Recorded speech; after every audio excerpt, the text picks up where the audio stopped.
I'm Gabriela Fresquez, and this is Radar 2021. February is Black History Month, an opportunity to celebrate the impact of Black culture, as well as Black leaders who paved the way for a racial justice movement in the U.S. One that's unfortunately been on back order since around 1968. I mean, it's only been 55 years since Black Americans were allowed to vote in all 50 states.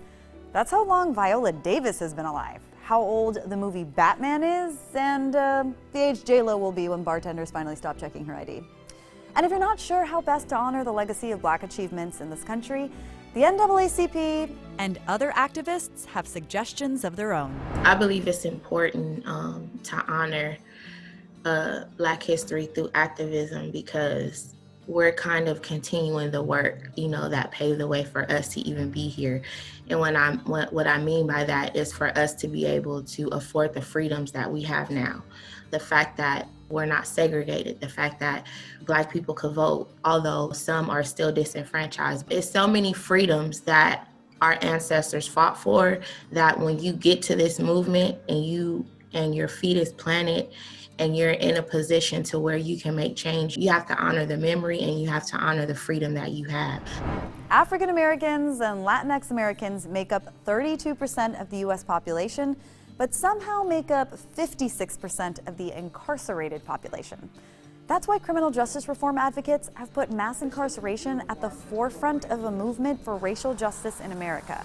And celebrities like Ava DuVernay, Jay-Z, Meek Mill, and Kim Kardashian have helped bring more attention to the issue. Jay-Z and Meek Mill helped launch Reform Alliance in an effort to get at least 1 million people out of jail over the next 5 years. To help change a broken system, Meek and Jay are founders of the Reform Alliance. Our Reform Foundation is specifically tackling probation and parole because, that's a big part of the system.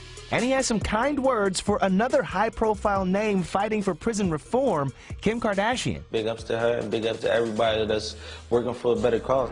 But the way we talk about criminal justice reform in this country has changed dramatically over the last few decades.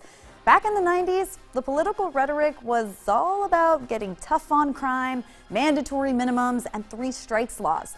Today, we're still talking about criminal justice, but it's mostly in terms of police reform. And the conversation is still evolving. But policing is just one of 3 main components of our criminal justice system. There's also our correction system, which describes how and where people get incarcerated, and the judicial system, which determines who gets incarcerated and for how long. The U.S. accounts for nearly 1/4 of the world's prisoners, even though we represent just 5% of the world population.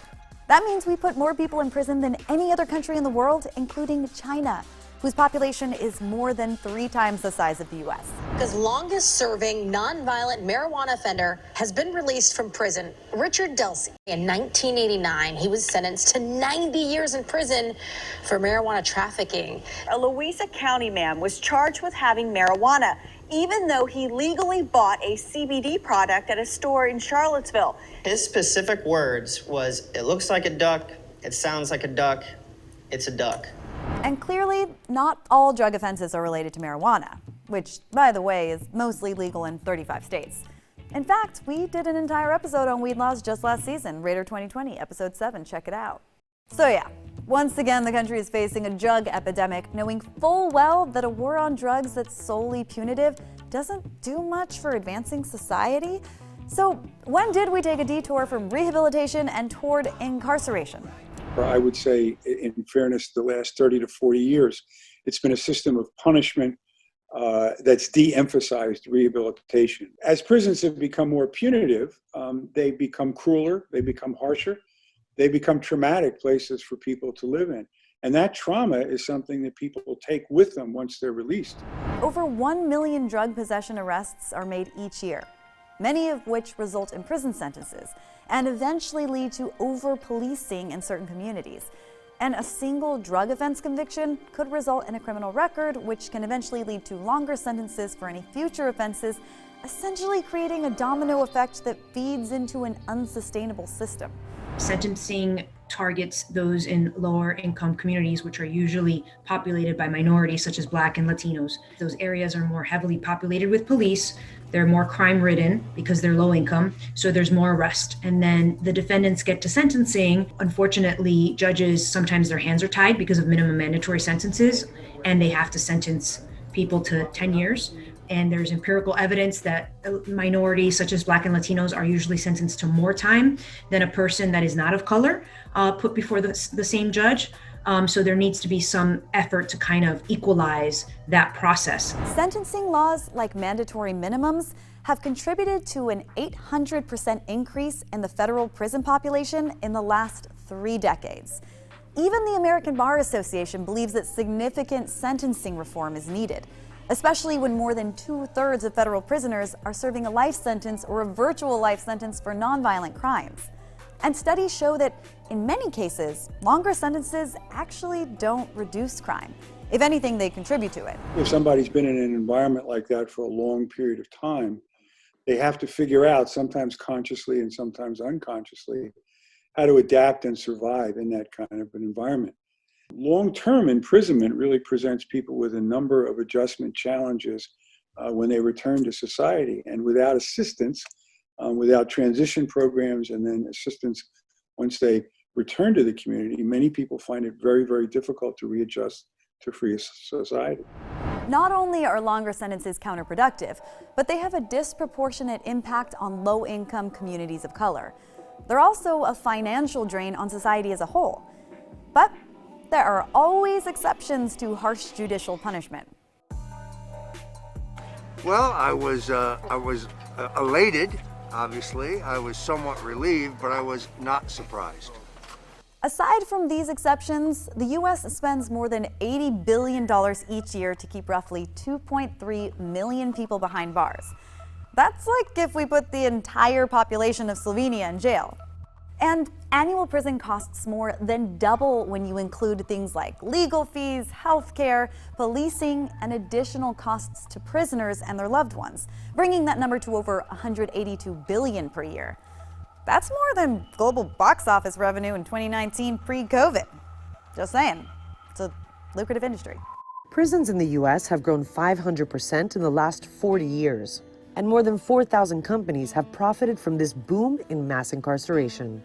From telecommunications companies upcharging for phone calls to loved ones, to commissary merchants and food suppliers, among others, to companies who use prison labor. The vast majority of prison inmates are kept in public prisons, which are funded through our tax dollars, while privately run prisons hold just under 10% of the country's prison population. And among the biggest players are these two, Geo Group and CoreCivic. Both companies have established political action committees that donate heavily to Republican candidates. You can even buy stocks in private prisons. They've diversified their portfolios to include private immigration detention. Though President Biden has issued an executive order that halts federal government contracts with private prisons in an effort to address racial inequality, that decision hasn't extended to immigrant detention. Nor will it end mass incarceration in the U.S., meaning there's still a long road ahead for those who want comprehensive prison reform. But mandatory minimums that led to mass incarceration didn't result from the federal, state, and local court systems getting together and agreeing on the best, most ethical solution. The orders came from the top down, from the feds to the states. And unlike trickle-down economics, this actually impacted the entire country. America's public enemy number one in the United States is drug abuse. In order to fight and defeat this enemy, it is necessary to wage a new all-out offensive. It's time to get these hardened criminals off the street and into jail. I urge the Congress to act promptly and favorably on these major initiatives against lawlessness in America. Every moment wasted is a moment lost in the war against crime. We need more prisons, more jails, more courts, more prosecutors. We will cut the federal workforce over a period of years. The savings will be used to put 100,000 police officers on the street, a 20% increase. It will be used to build prisons to keep 100,000 violent criminals off the street. For years, Congress attempted to pass legislation around criminal justice reform. And in 2015, it finally seemed possible, thanks to overwhelming bipartisan support for the Sentencing Reform and Corrections Act. That is, until Senator Jeff Sessions and his buddies killed it. Hailing from the House of Slytherin, Sessions enthusiastically embraced the goal of growing the prison population and pledged to pursue longer sentences after being appointed the nation's Attorney General and resident criminal justice anti-reformer. We say you should normally go after the criminals with the most serious offense they committed, and if that carries a mandatory minimum, that's why Congress passed it. Why else did they put the darn thing in the law? He tried to stick to the kind of hardline, law and order message that bolstered the candidacy of Donald Trump, which made political sense, I guess, except that not even Trump sided with him in the end. Because in 2018, Congress and Trump passed the First Step Act, a move to implement meaningful sentencing reform. But the law is by no means a catch-all response to much-needed reforms. It's really more of like a baby First Step Act. We have started that, we'll call it phase 2, but it's already begun.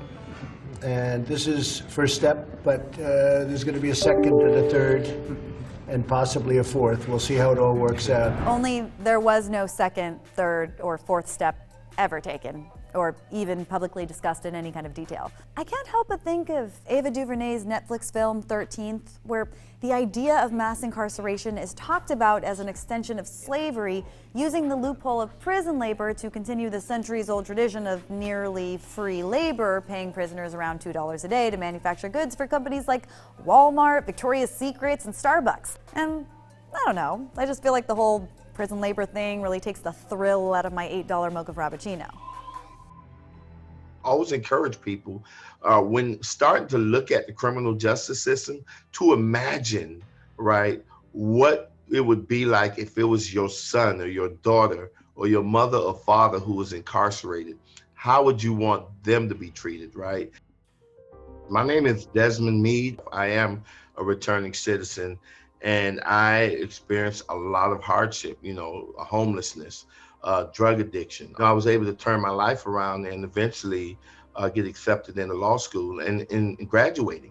In spite of everything that I was able to overcome and the successes that I've made, I still cannot practice law in the state of Florida. There are occupational barriers that returning citizens face, as well as educational barriers, and economic barriers, whether it's in employment, whether it's in purchasing a home. My hopes is that our country would start to shift the narrative, right? Understanding that it is imperative for us to approach the criminal justice system and fixing the criminal justice system with a mindset that, in spite of the fact that I might have been convicted of a crime, that I still should be treated humanely. But critics who would want to see meaningful reform, something beyond executive actions that could someday be overturned, likely remain skeptical of a Biden-Harris administration, given that both Harris's prosecutorial record and Biden's legislative past are full of contradictions when it comes to criminal justice issues. But the truth is, most policing is done at the local level. Illinois, for example, just passed a massive criminal justice reform bill that does things like abolish cash bail and ensures arrestees are granted 3 phone calls, which are both good things. But Illinois leads the nation in exonerations due to widespread corruption, and where Black inmates make up more than half the prison population despite making up less than 15% of the state population. So yeah, it was about time they addressed the disproportionately sized elephant in the prison cell.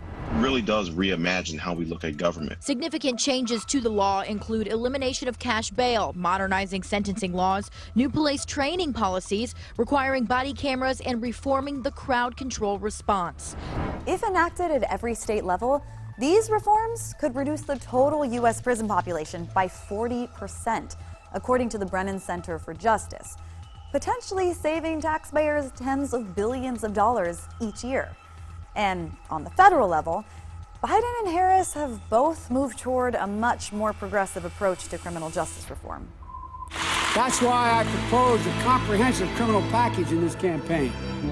And while President Biden has the unilateral power to make good on some of his campaign promises, like reducing the sentences of nonviolent drug offenders or ordering the Justice Department to let contracts with private prisons expire, his vision for complete criminal justice reform will require support from Congress to achieve things like ending cash bail, mandatory minimums, and the death penalty, as well as setting aside $1 billion per year to invest in juvenile justice reform to help reduce the number of incarcerated minors, or giving more money to police to fuel reform.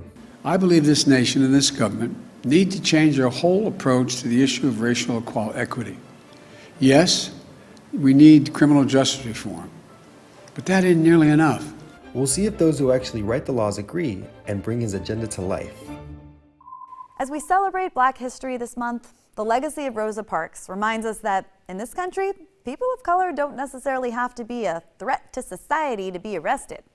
Sometimes demanding to be treated with basic human dignity is more than enough.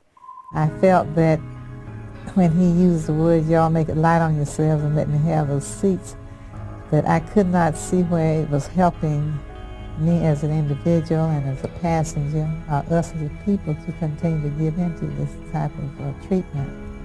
And I felt that as long as we did give in, it meant that they could say that we were satisfied with that type of treatment, and I didn't want it to be known that I as a human being was satisfied with being treated in such a manner.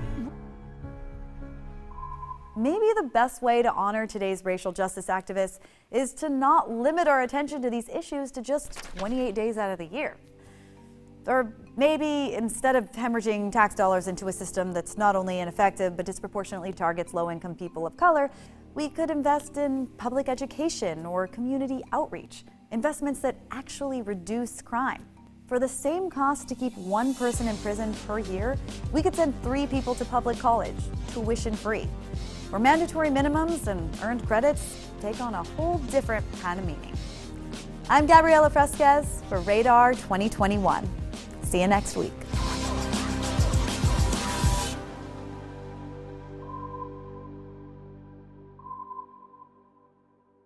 Thanks for watching Radar 2021. Please like, subscribe, and comment down below and let us know what issues are important to you.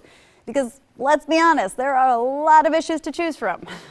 So many.